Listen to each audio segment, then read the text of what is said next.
There we go. A special good morning to everybody that's able to join us on this fine, beautiful morning. I don't know wherever you might be, but it's not quite 90 degrees yet here, but it will be. But if you have your Bibles and would like to be looking along, Genesis chapter 28. Genesis chapter 28. Today I really want to look at a fellow by the name of Jacob. Remember Jacob from the Old Testament? His name becomes what? Everybody knows it. Huh? Jacob, his name becomes Israel. This is where the name Israel comes from. He starts out as Jacob, he becomes Israel. But to kind of set the stage for this, we started by looking at Abraham, right? And Abraham, he finds himself on the road to glory land, following his father. And more people around the world historically have admired, followed Abraham than any other historical figure, right? And I really think it's because his life is the story of somebody that is following the will of God to the kingdom of God and all that means. He starts out, of course, with his father, following his father, but then his father doesn't make it there, and so he becomes the leader of the whole family to the promised land. Does he know what he's doing? Not really. He kind of does, he kind of doesn't. Do you ever feel like when it comes to being a godly person, sometimes you know what you're supposed to do, what you're supposed to say, what you're supposed to be like, and some days I can't begin to figure this out. Of course, Abraham makes some of the most horrible decisions. He learns some really important things, like just because I'm a child of God, that doesn't mean everything is going to work out perfectly for me. In fact, sometimes life becomes very, very dangerous. You're just hanging on by a thread. He gives, God's salvation, the picture of God's salvation, the symbol, the metaphor is countless children. In order to have that, you need to have a what? You need to have a wife. And so he gets one, and what does he do with her? Gives her away. Not once, but twice. Would we ever compromise our faith so much it's as if we are giving it away? And God has to kind of grab us by the scruff of the neck and say, hold on right there. This is not how we're supposed to do this. But if you really want to kind of get an overview of your spiritual journey, Abraham is a good place to read and to study. Desperately wanting to see all of these children, the picture of salvation that God has promised. It's not working out with his wife Sarai, the princess. So let's cheat. Let's bring in Hagar. And we end up with Ishmael and Isaac. We've got the older one, but God chooses the what? He chooses the younger. And he does this, as I've said, over and over throughout the Old Testament. God chooses the younger, the weaker, the one with less power and influence than what the world would pick. And he tries so hard to get us to understand how God chooses differently than the world. The story of his son Isaac, of course, to me, the central story in the Old Testament is when God finally gives him what he always wanted, which was this son, the picture of salvation, Isaac. And God says, what? I want him back. And so the sacrifice. Remember, he takes Isaac, he's going to sacrifice him. And essentially, it's God testing him. Are you willing not to forget that this child always belongs to me and not to you. And he has learned that, and that's something that we all struggle with. I think that probably the biggest moment in his life. Isaac and Rebekah, they want to see God's salvation worked out in their lives. The picture of that being the children. And along come two wonderful little boys by the name of Jacob and Esau. Or actually, you should say Esau and Jacob, because Esau was the firstborn. He was the big, strong one, covered in red hair.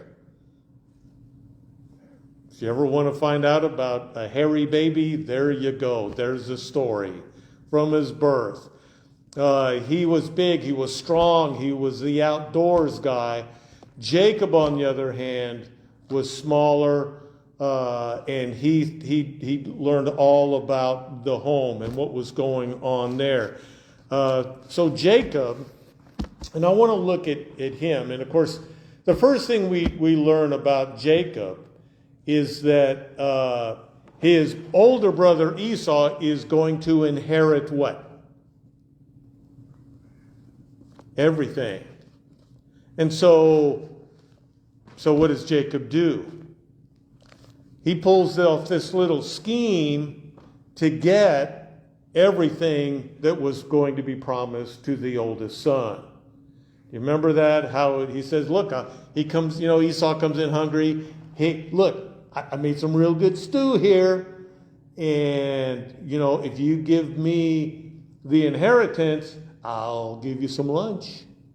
And of course, Esau, he doesn't really care. It's a given thing for him, and I don't want to dwell on Esau. I did that the other day.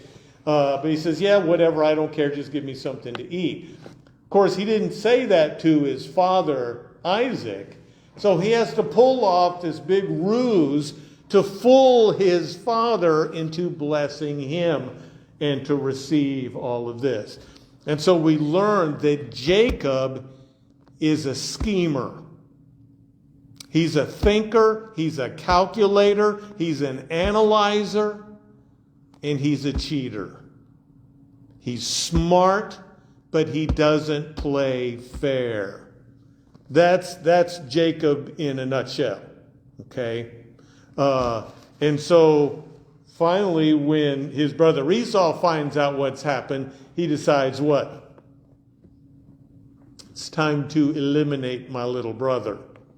And so Jacob finds himself running away from home to save his life. Okay? He's desperate now to stay alive. From one moment, he is about to inherit everything, and now he's running away to save what little measly life he's got left. In a way, he goes on this journey. And when we come to chapter 28, verse 10, I think it is.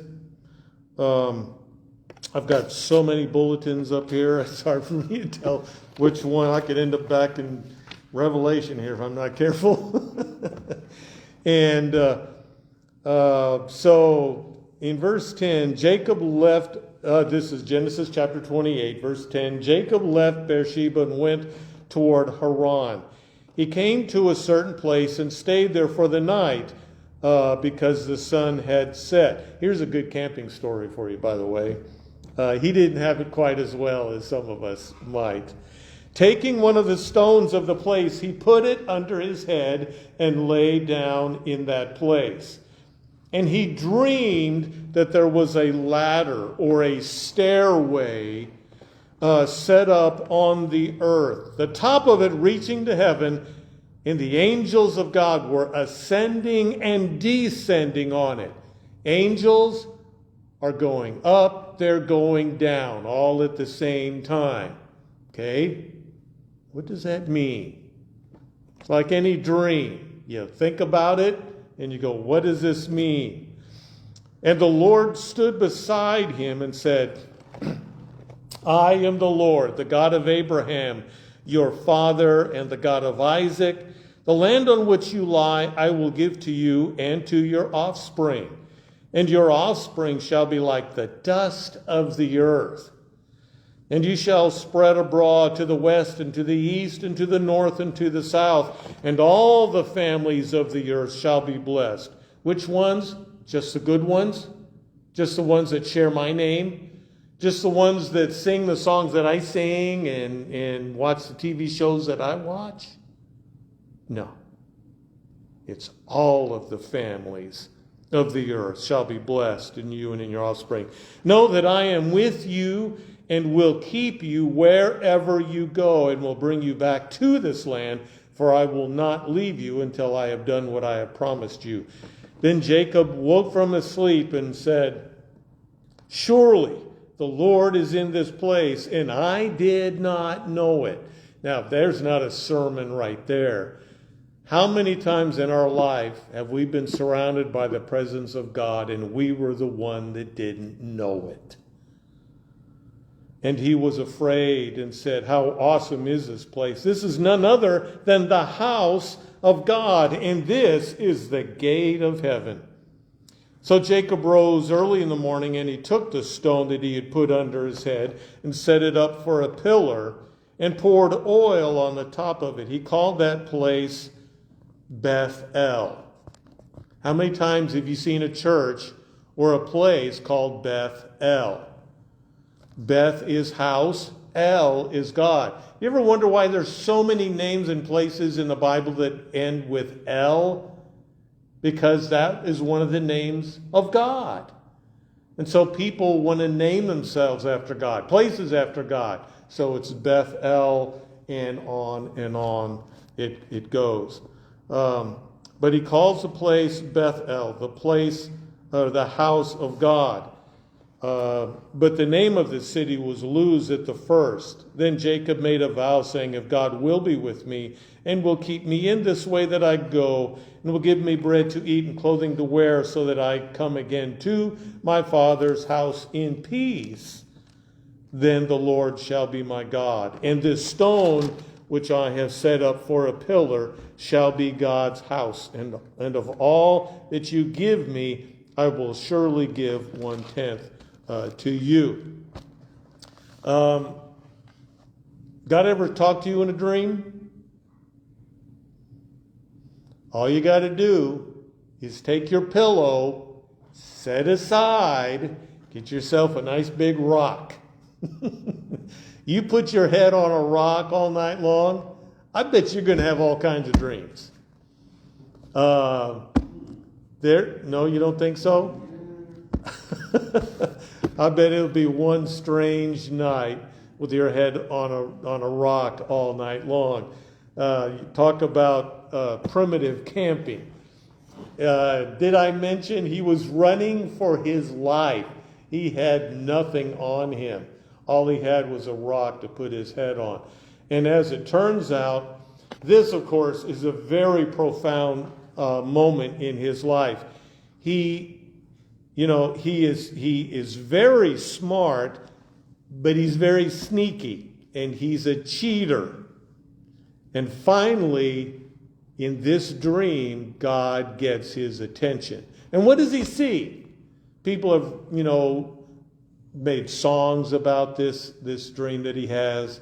He's looking there, and there is the word could mean stairway, a ramp, or a ladder to heaven. And what is happening on this stairway? Angels. Angels are doing what? They're coming and going. And what is an angel? Is a messenger. So what do you have but messengers from God and people going back and forth? Okay? Wait a minute. This is the place of communication with God. This is the place where I can communicate with God. God can speak to me. I can now speak to God. Up until now, God was just some abstract idea that who knows whatever that's going to turn out. But now, And if you go back, remember when Sarah got pregnant? Her response was, God sees me now. For the first time in Jacob's life, he says, God sees me. I see God. He sees me. We can talk with one another. We are communicating now. Our relationship has become something it never has before. You know, what is it that makes a really good friend?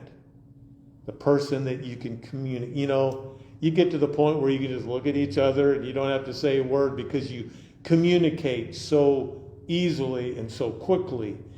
This is a profound moment in his life because now he is communicating with God. He's listening in a way he's never listened before. But what direction are those angels going? They're going both, up and down. So God is saying, I want to hear from you, not just me talk to you. Well, there's a lot to learn from that. You know, what is the nature of my prayer life? What is the nature of my relationship with God as I go through my life? Is God just something that I do for a few minutes on Sunday morning or whatever time I have a prayer time or worship, whatever? Or is God always talking to me? Do I always feel the freedom to say whatever I want to say to God, trusting that the messages are going to go where they need to go? So now, this journey, he has become somebody who has that kind of a relationship with God. And so away he goes. To me, it's, I've often thought, I've never had a dream like this. So I was going to cut my grass the other day. So I'm in my shed, and I've got my little riding mower, and I've got my gas can, 5-gallon gas can, and I got to put gas in there, and I start to put it in. So I put it on this little shelf right next to me, and I turn to unscrew the thing or what. I can't remember what I was doing, trying to get this thing. Hello? If I didn't know any better, I promise you, I just heard somebody say hello to me. I'm all alone in my shed. Oh, the gas can is, there's pressure, there's probably release. I probably, it's kind of wobbling there. Hello? Boy, that really sounded like, okay, it's been a long, hard day. I think I better just go inside, lay down. I promise you I heard somebody say hello that time. And I looked at the thing and I moved it. It sounded like it came from the gas can. And then I listened again to see if I was losing my mind. And I heard, hello? Is anyone there? And guess what was in my pocket? I thought, oh. Can you say butt dial in church? I don't know if you can say that or not. We'll edit that out if you can't. But I'm assuming, because I pulled it up and just in time to, the thing where and it's like I saw it, and it went blank as my angel hung up on me. I have no idea who it was, and I don't want to know. But I'm like, I am hearing voices now. That's what it has become. And because I have never had my phone in my pocket when I'm doing yard stuff. I have never, but the one time I do. And I thought, what if God spoke to me like that? Here I am and here you are. Let's talk about, I would probably just faint away. When I read these stories, I think the question is asked, how am I like Jacob? How is my relationship with God? If God spoke as clearly to me as he did to him, how would I respond to that? I don't know how to answer that because I've never been there. I can't hardly deal with a hello. It's coming from my phone. But this is a big change in his life, and he goes back to where his family came from. And, of course, he meets his uncle by the name of Laban. right? And the one thing you want to remember about his good old Uncle Laban is if Joseph is a very smart, manipulating cheater, it's a family tradition.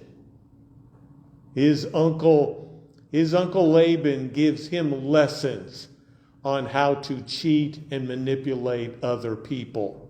And I won't go into that, but it's really good reading about all this. And he says, while I'm here, I might as well find myself a wife. And so he has a lovely daughter by the name of Rachel. He wants to marry Rachel. And Laban says, you may marry Rachel. And so they have the ceremony and the wedding, and he turns around to lift the veil to give her a kiss on the cheek, and he sees her sister, Leah. Excuse me, but there's been a breakdown in communication here. You remember that story? He said, wait a minute. No. We agreed that I was going to marry Rachel, yet this is Leah, her older sister. Oh, Laban says, you may not understand, but in our culture here, you always marry the daughters off firstborn on the way down. So you should have known that you're going to get Leah. And if you want to keep marrying them until you get to Rachel, that's fine. Did I mention that Laban was a manipulating cheater? Jacob is getting some world-class lessons on how to control and influence other people and get what you want. And so this plays out. It's all you got to do is work for me for a number more years, and then you can have Rachel. And so he does. And so he ends up being married to both of them. But things do not go well for Jacob there. He does his homework, and he begins to finagle ways to get back at his uncle Laban. He learns how to control the environment and cheat. Doesn't make a lot of sense. You read the story. The whole point is that he out-cheats the master cheater. You know all the movies like help me out here. What's the new one that's coming out? The martial arts thing. What is it? Yeah, is that it? Yeah. In the story, there's usually a time when the student finally becomes the master. Jacob becomes the master, but at the cost of, I'm in trouble now. And so what does Jacob have to do? But he has to run away from home. Again, he's got to run away because he believes Laban is going to kill me this time, as he has manipulated the situation to get the animals and everything. So he loads up his caravan and says, we got to get out of here like 10 minutes ago, because Laban is going to come and I will be gone. So away they go, and he says, well, where are we going to go? Well, let's just go back to my original home and hope for the best. And so here he is. He's running for his life. Okay, sound familiar? And as he's going along, he's thinking, I'm going back to where my brother Esau. And the last time I saw Esau, he wanted to what? He wanted to kill me. I don't know what else to do. So then he gets an idea. I'm going to spread my extended family out, his people. He said, as he got closer to the Holy Land, he said, I want to get some of you up here at the front, and I want you to have a bunch of gifts. Really nice things, and some really good animals too. And when you encounter Esau, because I know word is going to spread that we're coming, When you see Esau, you give him all of these presents in my name and tell him, I love you and we just hope that things are good. And then after that group, his family, wives, children, people. And then where is Jacob? He is at the very back end. Why is that? Well, if Esau begins to kill one after another, hopefully word will spread to me and I can what? I can go the other way and start over someplace else. He was essentially offering everything he had, including his own family, to save his neck. Did I mention he was a sneaky, manipulating kind of guy? He sets all this up with the hope that even if Esau starts killing anybody and anything related to me, maybe I'll have a chance to escape. So we, as this happens, as the story goes, he sends them all. They go in, essentially to what I call the promised land, God's country. And there he is all by himself, essentially sacrificing everything he can to save his own skin. And a man shows up. And they begin to talk, and they begin to challenge one another, and they begin to wrestle. They begin to fight. And they fight how long? All night long. They get into a fight and they start fighting early in the evening, and this fight goes on and on and on throughout the night. And it's like evenly matched. He's doing his best. This other guy seems to be doing his best, but we can't outdo each other. And as the night wears on, he begins to realize this is not just a guy. This just might be an angel from God. That explains how strong and powerful this man is. This is an angel of God. And finally, he begins to become aware that it's what? That it is God. Could it be that God appears to us, comes to us in ways that we do not recognize, but if we paid attention and if we wrestled with it long enough, we'd find out that it was God all along? Finally, they're just going all night long, and finally God says enough is enough. And Jacob says, no, I'm not going to let you go unless you what? Do you know the story? You're not going to leave until you bless me. And so he very simply says, okay, we'll do that. He puts his hip out of joint. So he ends up with a limp for the rest of his life as to help him remember what happened this night. And he blesses him. He blesses him. So what has happened here? He wrestles all night long with God. Okay, now, if you have always been safe and secure, if you've always had everything you've ever wanted out of life, this story may not make any sense to you. But if you have ever been up all night long wrestling with God because of what was or was not going on in your life, you might begin to understand what happens here. People that deal with the real issues of life, and they are up all night long praying, begging for God's help, questioning where God happens to be.